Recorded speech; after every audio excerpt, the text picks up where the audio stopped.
Assalamualaikum warahmatullahi wabarakatuh. Waalaikumsalam. Berjumpa kembali pada percakapan pasca observasi bersama saya, Vena Febrianti, calon guru penggerak angkatan 10 dari SD Negeri Kromong, Kabupaten Jombang. Saya masih ditemani oleh Bu Elvi Novi Nurlaila sebagai guru yang telah saya observasi dalam kegiatan coaching untuk supervisi akademik, dan saya juga ditemani oleh Ibu Erna Yuliati sebagai pengajar praktik pendidikan guru penggerak angkatan 10. Assalamualaikum Bu Erna, Assalamualaikum Bu El. Bagaimana kabarnya hari ini Bu? Alhamdulillah, baik.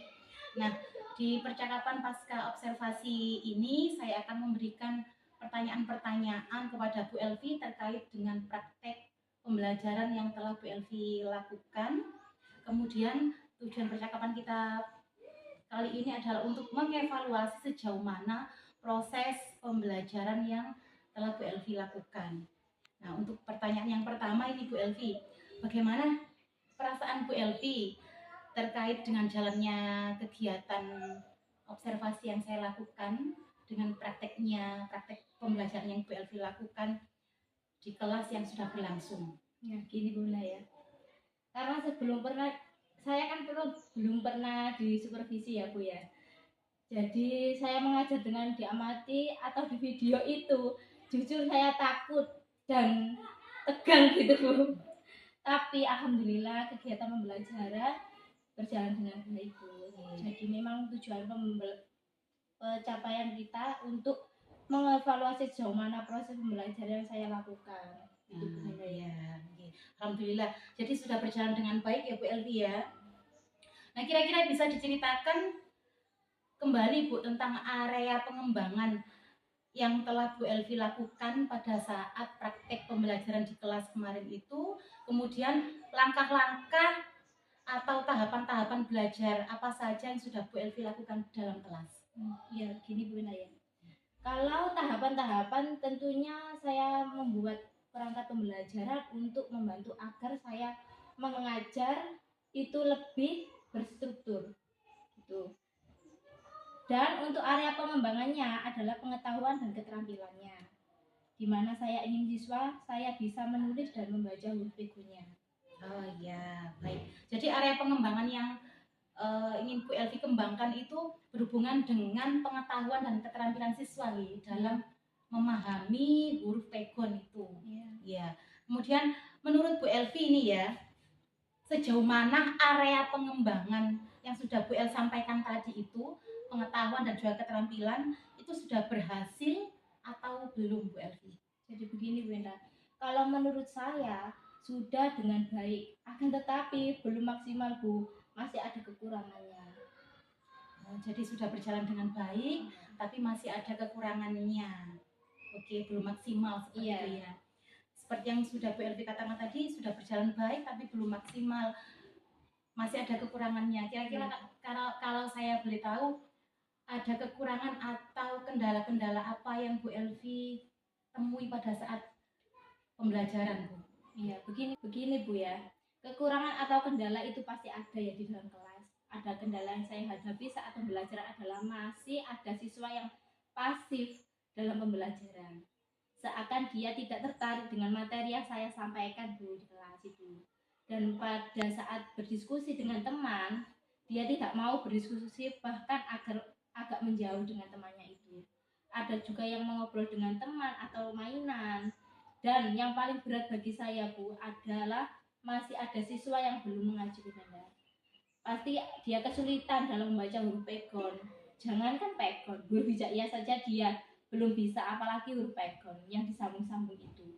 Nah, dari kendala itu saya harus berusaha ekstra bagaimana cara agar siswa ini tidak ketinggalan jauh dengan teman-temannya yang sudah bisa membaca itu. Jadi begitu ya Bu Elvi ya.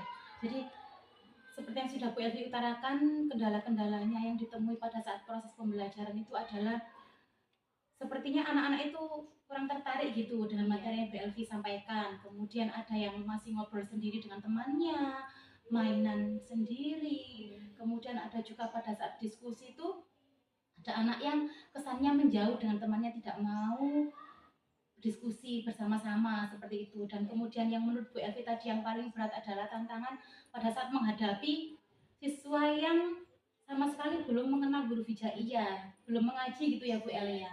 Nah itu yang menjadi tantangan terberatnya yang Bu El sampaikan tadi itu.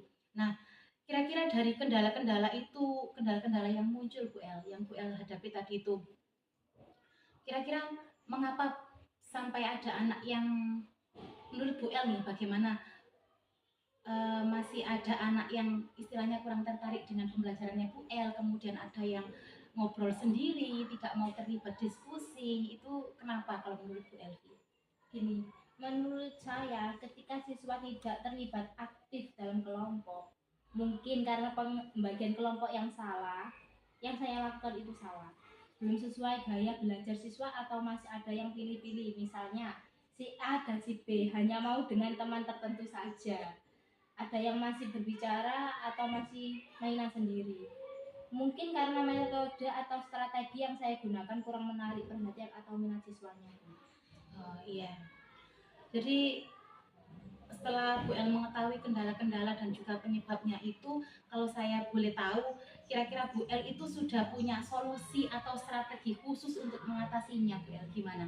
Ya Bu, jadi saya akan memvariasikan strategi dan metode yang saya gunakan. Saya tetap menerapkan pembelajaran berdiferensiasi yang terintegrasi dengan PSI. Kemudian diskusi kelompok, tanya jawab dan penugasan pastinya. Dan yang awalnya saya hanya menggunakan buku sebagai media pembelajaran, maka saya akan menggunakan kartu huruf hijaiyah untuk pembelajaran dan mempermudah siswa saya dalam memahami pegon. Saya akan mencari banyak referensiasi di sosial media juga Bu Benda. Dalam kelompok, saya juga akan mendengarkan suara murid. Mereka ingin belajar bersama si A atau si B.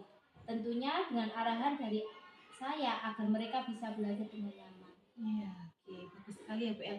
Jadi Bu El tuh sepertinya sudah punya rencana untuk kedepannya. Jadi Bu El sudah tahu kendala yang dihadapi itu apa, kemudian Bu El juga sudah menentukan solusi atau strateginya. Saya harus bagaimana, ternyata Bu El sudah punya rencananya. Dari yang Bu El sampaikan tadi bahwa Bu El akan mengubah strategi atau menambah seperti itu nggih, menggunakan metode tetap diskusi, kemudian menerapkan pembelajaran berdiferensiasi juga yang diintegrasikan dengan pembelajaran sosial emosional juga. Kemudian Bu El juga berencana untuk mendengarkan suara murid gitu, karena yang dihadapi ini anak masih kelas 3 ya Bu El ya. Jadi Bu El memberikan pilihan-pilihan ke anak itu maunya dengan siapa, maunya kamu belajar seperti apa, tapi tentunya dengan arahan Bu El ya. Kemudian Bu El tadi yang Bu El sampaikan, Bu El juga akan menambah media pembelajaran yang awalnya tadi Bu El menggunakan buku saja, buku pegangan. Bu El menambahkan atau menggunakan yang namanya kartu huruf hijaiyah untuk mempermudah siswanya Bu El yang terutama yang belum bisa mengaji tadi ya Bu El ya. Iya. Oke. Jadi mudah-mudahan apa yang Bu El rencanakan tadi itu dapat terrealisasi dan Bu El bisa memperbaiki pembelajaran lebih baik daripada yang sebelumnya. Kemudian Bu El juga bisa menciptakan pembelajaran yang bermakna dan juga yang berpihak kepada murid. Jadi saya tunggu nih Bu El cerita-cerita selanjutnya tentang perkembangan rencana yang Bu El rencanakan tadi itu. Tapi kira-kira gini Bu El, dari rencana Bu El tadi itu kapan Bu El mulai melaksanakan action plan? Nah, jadi Bu El itu kapan sih mulai melakukan perubahan atau melaksanakan rencana-rencana yang sudah Bu El sampaikan tadi itu kapan? Yang jelas saya lakukan secepatnya Bu, di pertemuan berikutnya di kelas 3 lagi. Ya, oke, luar biasa Bu El ya. Jadi Bu El itu sudah ingin secepatnya melakukan perubahan seperti itu ya. Ya baik Bu El, saya ucapkan terima kasih atas waktunya dan juga percakapan kita di pasca observasi ini. Saya tunggu cerita-cerita berikutnya, cerita tentang perkembangan rencana Bu El itu. Kemudian semoga harapan-harapan dan juga rencana Bu El itu terrealisasi dan targetnya terpenuhi. Ya, terima kasih ya Bu El. Iya, Ya. sama-sama. Selanjutnya saya ke Bu Erna. Saya ingin mendengar ini Bu, bagaimana Bu Erna Yuliati selaku pengajar praktik bisa memberikan umpan balik atau tanggapan terkait dengan jalannya kegiatan observasi yang saya lakukan dan juga percakapan observasi kemarin dan juga pasca observasi ini Bu. Baik, terima kasih Bu Venda. Ya. Tadi saya juga sudah melihat kegiatan pra-observasinya dengan teman sejawatnya. Kemudian di sana sudah disepakati bersama bahwa aspek-aspek saja yang akan dijadikan sebagai fokus observasi sudah disepakati bersama. Berarti itu sudah dilakukan. Terus jenengan juga sudah masuk di dalam kelas untuk mengobservasi. Lalu terakhir untuk sesi ini tadi kan saya juga mengamati secara langsung bagaimana jenengan melakukan coaching dengan rekan sejawat sebagai bentuk kegiatan pasca observasi. Secara keseluruhan yang dilakukan itu sudah bagus, sudah runtut, sesuai dengan format juga yang disediakan ya. Juga prinsip-prinsip coachingnya itu sudah dapat ya. Jangan di sini tadi tidak ada menggurui atau tidak mendominasi percakapan, dan secara tersirat saya pun juga sudah menangkap tadi ada tujuan dari percakapan ini tadi, terus kemudian identifikasi sebagai alur dari coaching itu juga sudah nampak dengan menanyakan permasalahan dari awalnya dari rekan sejawat ya tadi ada sedikit yang mengganjal ternyata setelah melakukan praktek, terus kemudian permasalahannya apa saja diutarakan ya, tadi jenengan sudah tanyakan itu, jangan gali-gali sebagai bentuk identifikasi, terus rencana tindak lanjutnya kedepannya apa sampai pada kesepakatan atau target waktu sudah nampak semuanya sebagai bentuk tanggung jawab. Saya kira itu semua sudah bagus. Selamat lebih semangat lagi nanti kedepannya untuk dipraktikkan biar keterampilannya juga semakin terasah, karena juga bekal kita dalam sehari-hari ya, baik untuk mengobservasi teman sejawat dan mungkin dari pimpinan ke guru-guru gitu nih. Terima kasih, sudah bagus dari saya, itu saja. Ya, terima kasih banyak Bu Erna atas umpan balik yang telah diberikan kepada saya dan juga kepada Bu Elvi terkait observasi dan juga percakapan pasca observasi ini.